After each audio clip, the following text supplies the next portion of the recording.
Welcome to this explainer. We're jumping right into a super fascinating journey today, straight into the heart of a really beloved piece of traditional literature and song.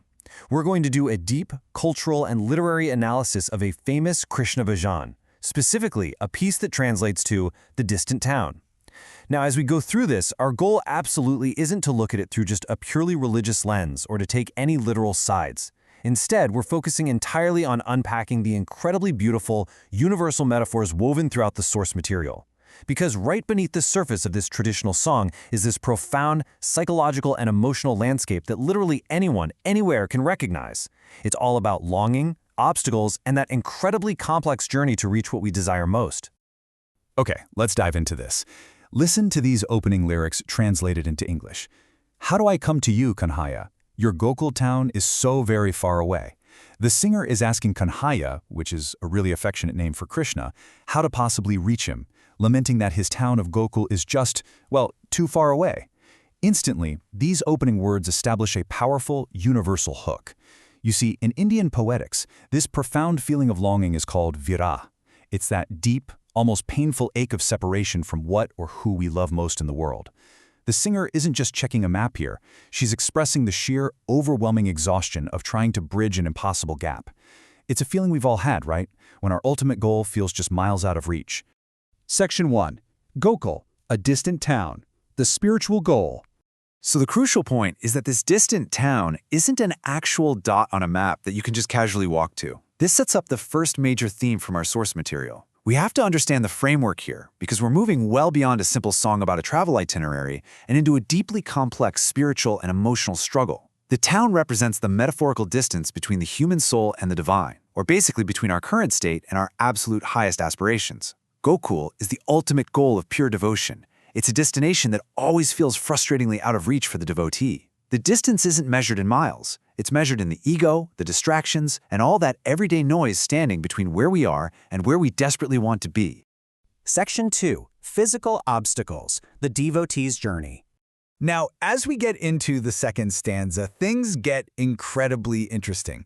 We start to see how the devotee's own physical reality, and honestly, even her extreme eagerness, become the very thing stopping her from reaching her destination. Let's trace the sequence of events here. Step 1. She sneaks out toward the Yamuna River. Step 2. Her anklets start jingling, completely betraying her secret presence to anyone listening. Step 3. Panicking that she's making noise, she starts walking faster, rushing her steps. Step 4. Because she's rushing, the water pot she's carrying spills all over. It's a total cascade of errors. The very accessories she wears, the physical vessel she carries, her eagerness to just get there fast, they all betray her. Her body and her worldly attachments are actively sabotaging her spiritual pursuit. The harder she tries to physically force her way to the destination, well, the more of a mess she makes. Section 3. Day and Night Dilemma. Trapped by Circumstance.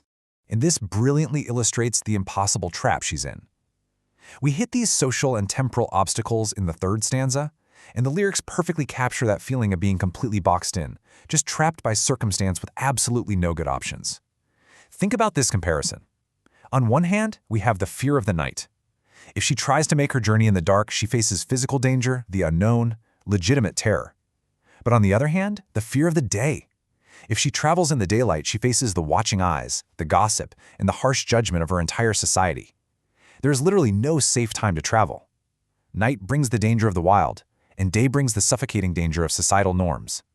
It's such a brilliant metaphor for how pursuing a truly transformative path often feels like it's completely at odds with both our basic survival instincts and the expectations of everyone around us. Section 4. The Thieves of Gokul. A paradoxical twist. Now, what's really interesting about this part is the ultimate paradox it presents. We're at the climax of the poem here. Remember, Gokul is supposed to be the ultimate destination of pure love and divinity, and yet the singer complains that it's actually inhabited by thieves.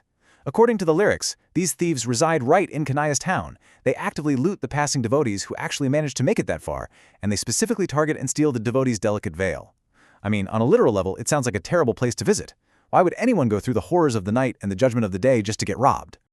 Let's move forward and see how this builds, because this is exactly where the genius of the poetry truly shines. The thief isn't a criminal. The thief is the divine presence itself. That delicate veil that gets stolen, it's a powerful metaphor for our material attachments, our carefully constructed ego, and our worldly identity. You see, to truly reach that ultimate state of devotion, you simply cannot bring your ego with you.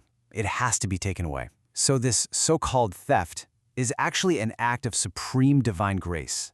The singer's beautiful, poetic complaints about being robbed are actually the ultimate proof of her devotion and her total surrender. She has finally made it, and she's been stripped of the very ego that made the journey so incredibly difficult in the first place. Which brings us to our final thought. While this incredibly beautiful song originates from a very specific cultural and spiritual tradition, it's fundamentally about the universal human struggle to overcome obstacles to reach what we value most. That distant town is whatever ultimate goal or state of peace you are striving for right now. So, I leave you with this. What distant town are you trying to reach in your own life? What noisy anklets of distraction are betraying your focus? And what ego-driven veils are you holding on to that perhaps need to be stolen away before you can finally arrive? Definitely something to think about. Thank you so much for joining me for this explainer, and keep learning.